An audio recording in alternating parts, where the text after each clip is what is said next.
Hey, Jice, you know what Amy Winehouse, Aretha Franklin, and Prince all had in common? They were all famous people? Yeah, ding, ding, ding. Partial Okay. credit. Okay. They were famous people, but they were all famous people that died without a will. And that's Wow. what we're talking about today because, in the US, less than half of US adults have a will, Wow. about 46%. And Jice and I aren't part of that statistic. In No. fact, we got our first wills when we were in our early 30s. So that's what the purpose of this video is, that if you're over 40, these are 6 reasons why you need a will. But before we jump into it, I'm Lynn. I'm Joyce. And welcome to our channel, Gen Gen X X Quench. Quench. And we talk all things Gen X. So we talk about things and issues and topics that are relevant for people in their 40s, 50s, and beyond.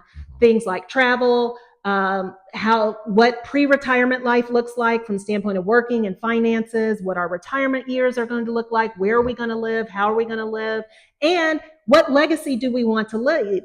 And as part of leaving that legacy, it really is about estate planning. And that's what we're going to talk about. And we are definitely passionate advocates for having an estate plan and having a will. So if you're a friend and some of the people that we know that don't have a will that we've been on, this video is for you. Definitely. And if it's something you've been considering, please, by the end of this video, start the plans and start setting things in motion to take care of your affairs now so that when you pass, those that leave behind aren't scrambling.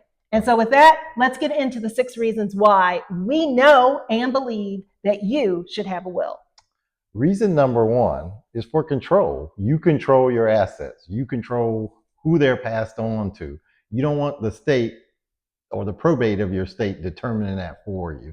So if you've got anything, whether it's a car, money, jewelry, art, real estate, whatever you have, whatever your mementos, your clothing, you have control over that. So make a decision, do the wise thing, the mature thing.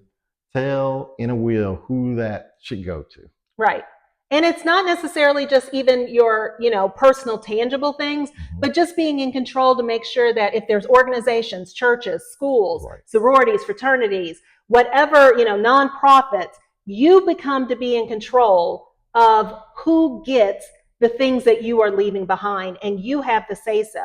So you've worked your whole life for it. Why give up that control to somebody else?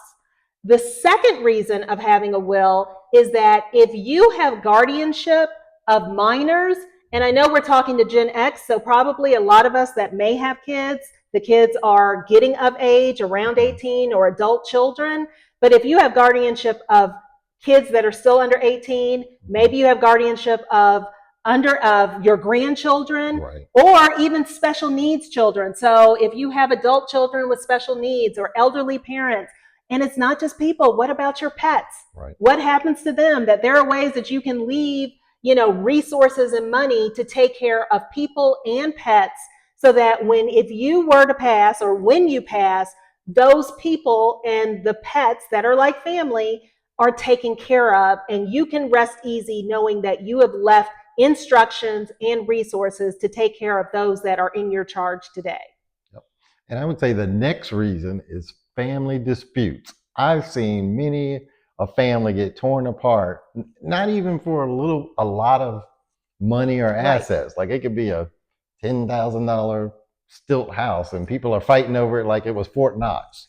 You don't want that. You don't want your family torn apart when you could have done the right thing and told the state, okay, here's who gets my item. So be responsible and make sure you do it. We don't want our relatives trying to stab each other in the back to get what you built up your whole life to acquire, when you can make the decision to do it responsibly. Right. Or even just trying to figure out what it is that you want. So, any kind of family squabble and dispute, and especially in times of grief, if they don't know what your plans are, do they want to be buried? Do they want to be cremated? Oh, I feel so bad. I mean, it's not only about the disputes and the anger, it's the angst and the guilt that people that love you want to do right by you.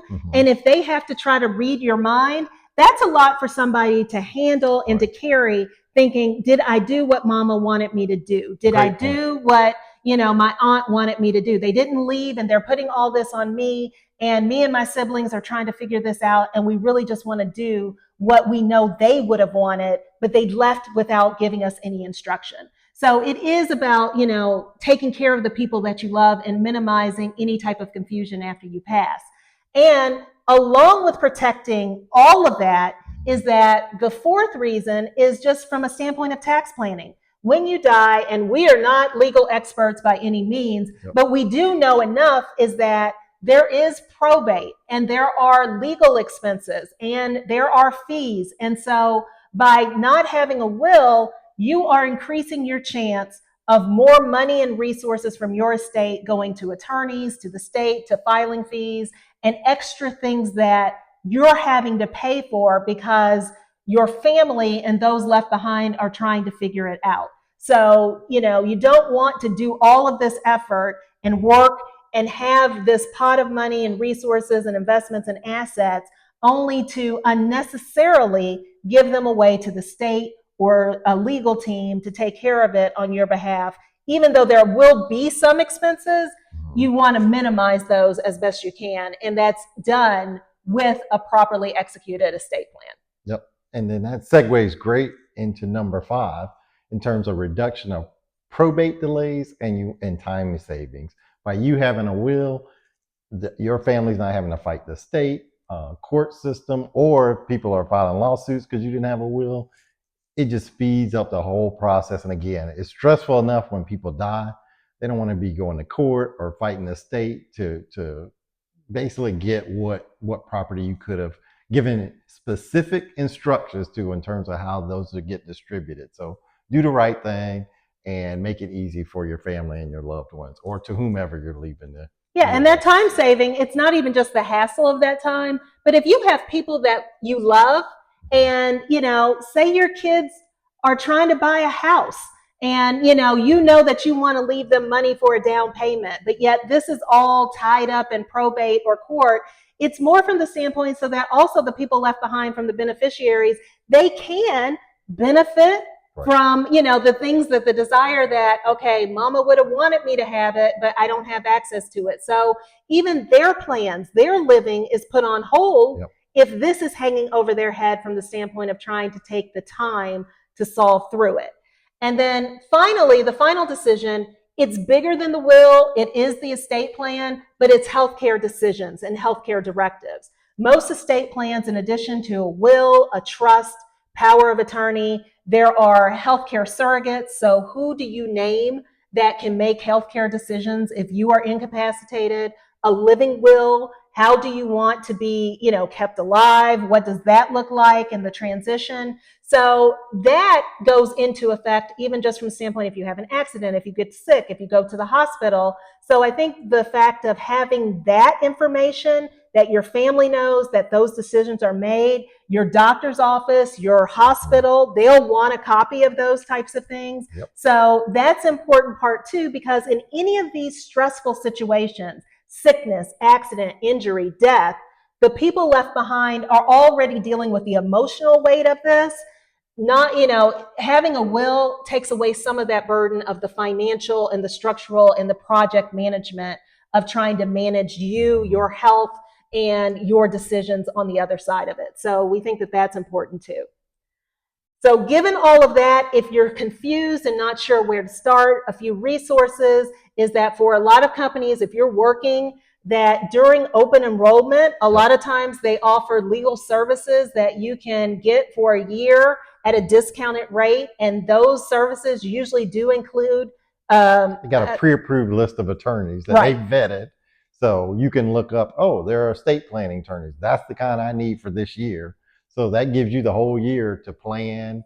And this is an iterative process. You need to think about, what are my assets? Who do I want them to go to? How do we want it set up? So it's a great benefit. If you can take advantage of that, certainly do it. Right.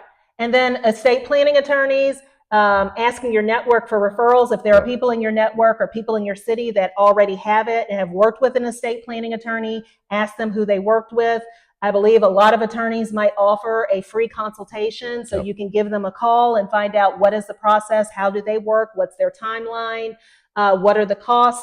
For us, what we found that the cost could be anywhere from $1,000 on up, a couple of thousand, 3,000, but it really depends on the complexity of what it is that you have to do. Right. So, you have to check on that, but it's not a cheap undertaking. But when you think about the entirety of your estate, it actually still is just a drop in the bucket of what you have worked your whole lifetime to protect. And from a timing standpoint, as Jice mentioned, it's an iterative process. It may take a few weeks or a few months. For us, it kind of like we picked it up, we did it. Our attorney had a worksheet that we had to fill out. Right. We let life take over. We let it sit for a couple of months. We picked it back up. So it can take as long or short, depending on you and your conversations and your desire and your urgency. Right. But, I think the whole point is to start. And, these conversations about death and end of life, they're not pleasant, but they're necessary. Yep. And it doesn't have to be scary or overwhelming. If anything, once you do it, I think Jice and I both had a very keen sense of relief. Yeah. We have our documents. We have both of our sisters. They have access to them, so they know what our wishes are. And, that's one less thing that we have to worry about in the event of something happen unexpectedly, that we are covered, that we both know what the other one wants. And so we just encourage all of you, if you're over 40, even if you're under 40, but if you have assets, if you have children, if you have anything that you want to protect, and anything that you specifically you want to give to someone else or somebody else or a charity or nonprofit, please don't delay and get started today. I couldn't have said it any better. I think we summed it up. Yeah. So if you want to continue the discussion, comment below. Let us know at what age did you get your first will or your estate plan? Are you doing it now? Are you in need of doing it now? And is this the good reminder and the good nudge for you to do it? So comment below, like this video, share it with other Gen Xers or somebody else that you know that might be needing a will. And don't forget to subscribe and, keep joining us and following us along on Gen X Quench. And we'll see you in the next video. Take care. Bye-bye.